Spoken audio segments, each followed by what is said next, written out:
Hey, this is part two. I'm sorry I got caught off my. I'm sitting on my phone and it has a limited capacity. I am talking too much. So I had gotten to the point where I had talked about the TO's role, the FAQ, the venue, and the rules of the tournament. The final thing I talked about last time was how reserve players maybe needed to have some of their expenses paid in order for them to, at short notice, turn up. Or maybe get local players. I know there were Irish local players who turned up, which was brilliant. Get local players to fill out those gaps. So maybe have a reserve team that is from the nation that is hosting. Which again leads back to the fact that the venue needs to be at a place where it's easily accessible both for international players and for the local players as well, so that they can easily attend if an extra team is needed because one team needs to drop out for some reason, COVID, whatever. Right. The final thing that I wanted to talk about before I wrap up, sort of, is the captain representative thing. As it is now, each country has a representative. That representative has a certain role, and they have a captain of the team, and that captain has a certain role.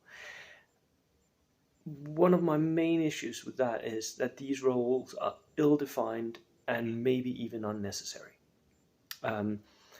Because many of the captains were also representatives. It's the same people. So why these different roles? Why these different foras?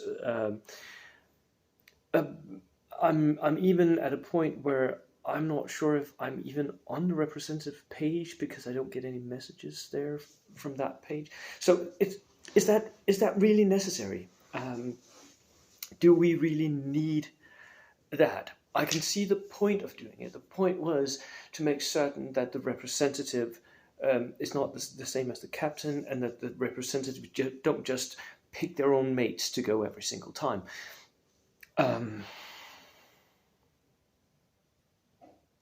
It just doesn't work.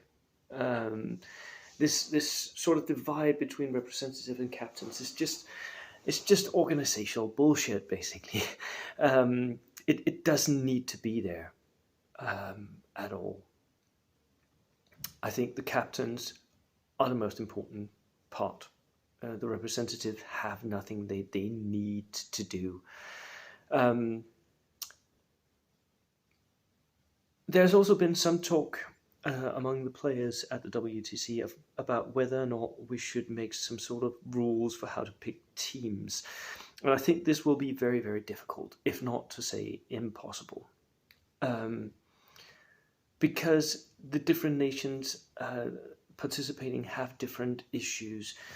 They have different local game groups. So it's really difficult to make some sort of standard for what is supposed to happen. I think the focus, of course, should be on presenting the best teams possible.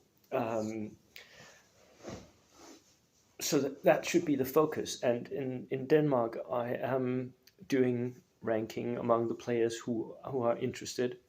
These players are, by the way, also the best. They are the top players in Denmark, hands down, no questions asked.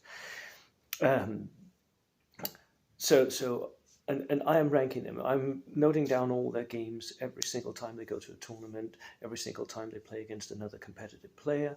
I note down what was the score, who won, all that. So I can do rankings, which helps me as a captain in deciding which team is the best to place my bets on, basically. And we also held I think we held 3 tournaments, small scale tournaments, where we practiced the missions, but at the same time I was looking over people's shoulders. I was watching them play. I was evaluating who is the best player, who do I think makes the best choices, who is the best under stress. All of that meant that I felt like I picked the best team possible. And it also meant that in Denmark we could actually present two teams, because from my player pool, I actually had enough players that when one team dropped out, the Scotland 2 dropped out, we could say, well, we can take over that spot. We can send another team. We're already sending Jan to play for Scotland, so why not make him a Danish captain? And we did. And I've seen a document made by Alistair, the Scottish team captain, about how he intends to run the Scottish team and the Scottish captain's role. And I feel like that is a very, very good good place to start. I'm not copying it like one-to-one for Denmark, but he has this idea that the captain is elected by the team. So after a WTC, there is an election. The team decides whether or not who should be the next captain. And he also thinks that a captain should only sit at a certain amount of years in a row. I don't think I could get my team to agree to that. They're way too happy with my performance. But I feel like this is a good idea, that you have a captain, that captain can change and should change at times. And that the team should sort of vote them in, should give them a vote of confidence, basically. So that it sort of changes it up. The Scottish Alistair even made about how he intends to pick his team. So he picks the two best ranked players in Scotland. Obviously, it's the team captain, and then there's a wild card choice for the final player. The player that the team captain feels like will do the best somehow. Maybe not in the rankings of Scotland, but just a sense, a feeling of the players, and knowing how that sort of works out. That is a really good idea. I think people should look at that and think about it. I'm not going to copy it, but I am thinking about it. So the final thing I want to say is Poland, Poznan was amazing. It was really, really good. It had issues. Most of these issues have been addressed to some extent. Cork was amazing. It had issues. Most of these issues have not yet been addressed, but I think they should. And I've tried to list them during these two videos as best as I could, trying to be positive, fair, and polite at the same time. But I think that it is very, very important that some of these issues be solved. And I think that is important because I think we shouldn't have 3 WTCs in a row where there were issues. I think the next one that runs should run smoothly and be a astounding success. I think this is important for competitive bold action in general, but also it's very, very important for me personally.